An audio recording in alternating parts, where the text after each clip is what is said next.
Nadian Ibamba, compagne de Laurent Gbagbo, était la marraine d'une cérémonie de remise de kits scolaires aux enfants des prisonniers des crises post-électorales, hier mercredi 5 octobre 2022, dans les bureaux Laurent Gbagbo, à Cocody à Toban, non loin du 30e arrondissement. Au cours de cette cérémonie organisée par Parti des peuples africains, Côte d'Ivoire, Passy, comme sur place constaté par Kouassi, l'ex-journaliste, a décidé d'aborder les sujets touchant à sa vie avec Gbagbo, mais également son exil. Avant les propos de la marraine de la cérémonie, Blaise Lasme, secrétaire national technique en charge des détenus au Passy, a salué le soutien, sans cesse, de Laurent Gbagbo et de son épouse. Je voudrais dire un grand merci au président Laurent Gbagbo, président du Passy, et à son épouse, Maman Nadi Bamba, marraine de cette cérémonie, pour tout ce qu'ils font et continuent de faire en faveur des prisonniers et leurs familles.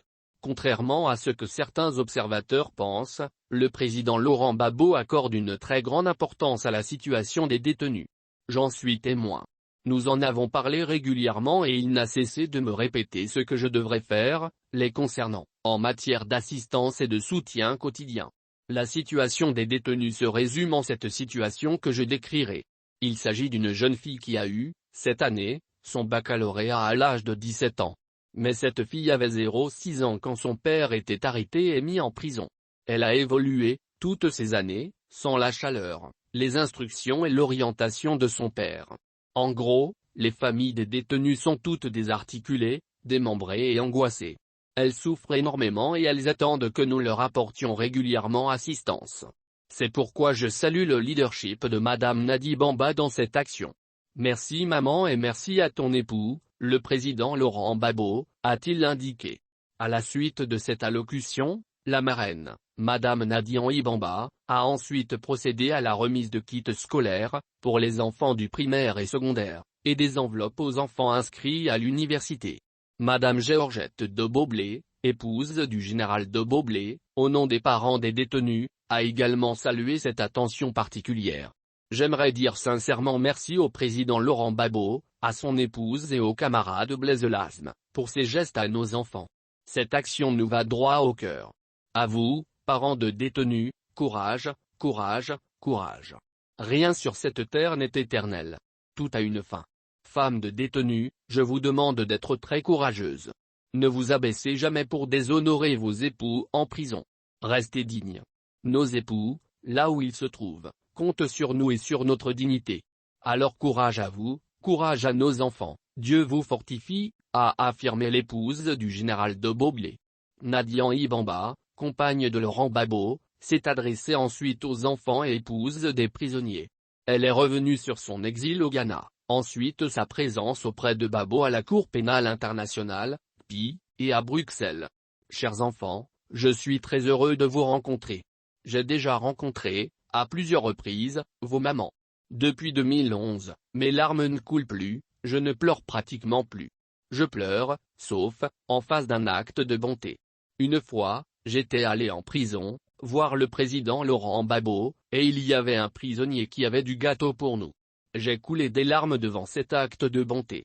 Préparant mon intervention, et ne sachant vraiment pas quel angle aborder avec les enfants des détenus, j'ai appelé mon fils Raïs, et je lui ai demandé ce que je pourrais dire aux enfants dont les parents sont en prison, parce que lui aussi a été enfant d'un détenu. Mais d'un détenu, dans une prison où les conditions sont bien meilleures que celles des prisons en Côte d'Ivoire. Quand son père était arrêté et conduit en prison, mon fils Raïs avait 0,9 ans.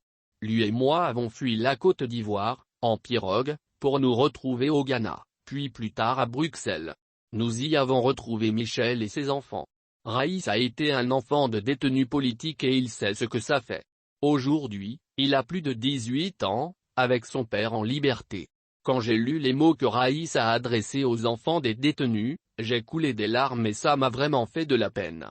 Aujourd'hui, je comprends plus vos pensées et vos inquiétudes quand on constate que, depuis des années, nos parents ne retrouvent pas la liberté. Je réalise, oh combien de fois, vous voudrez avoir vos parents vous accompagner à l'école et vous donner autant d'amour, a révélé Nadi Bamba.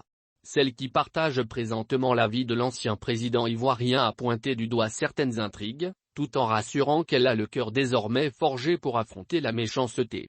La méchanceté ne m'émeut plus et ne me dit plus rien. Je sais ce qu'est une femme de détenu, mais je ne sais pas c'est quoi être un enfant de détenu politique. Moi, je n'ai pas traversé la même épreuve que les enfants, mais je sais ce qu'une femme peut ressentir quand son mari est en prison, a-t-elle indiqué. Celle dont il est dit qu'elle aurait mis la main sur le nouveau parti de Gbagbo, a fait la promesse aux enfants des prisonniers de la crise post-électorale de 2010-2011 qu'elle se battra pour la libération de leurs parents. Chers enfants, rendez régulièrement visite à vos parents en prison. Ces visites leur feront énormément de bien. Je sais que c'est difficile, avec les restrictions du gouvernement, de leur rendre visite, mais allons nous battre pour que vous voyiez vos parents. Mon fils Raïs allait voir, tous les samedis, son père. Et chaque samedi, nous y étions sans exception. Je vais demander au camarade Blaise Lasme de voir avec le président Laurent Gbagbo pour aborder cette question. Mais, au-delà, nous allons nous battre pour que vos parents recouvrent, très bientôt, la liberté, a dit la femme de l'ancien président pour qui, à voir ses apparats qui tranchent avec son allure du retour polémique à Abidjan, tout semble désormais aller. Chers enfants, travaillez dur à l'école pour rendre fiers vos parents. Je sais que c'est difficile d'aller, même à l'école, quand vos parents se retrouvent en prison, mais quand vous y allez, rendez fiers vos parents. Vous devez travailler pour être des personnalités demain dans la société. Vous devez démontrer que vous êtes capable. Ce qu'on a fait aujourd'hui n'est pas suffisant, mais déjà, prenez ça, et nous continuerons. Battez-vous, pour que, demain, ceux qui ont mis vos parents en prison aient honte. Soyez également gentils avec vos mamans, a ajouté pour terminer celle qui aura choisi de rester masquée devant les micros.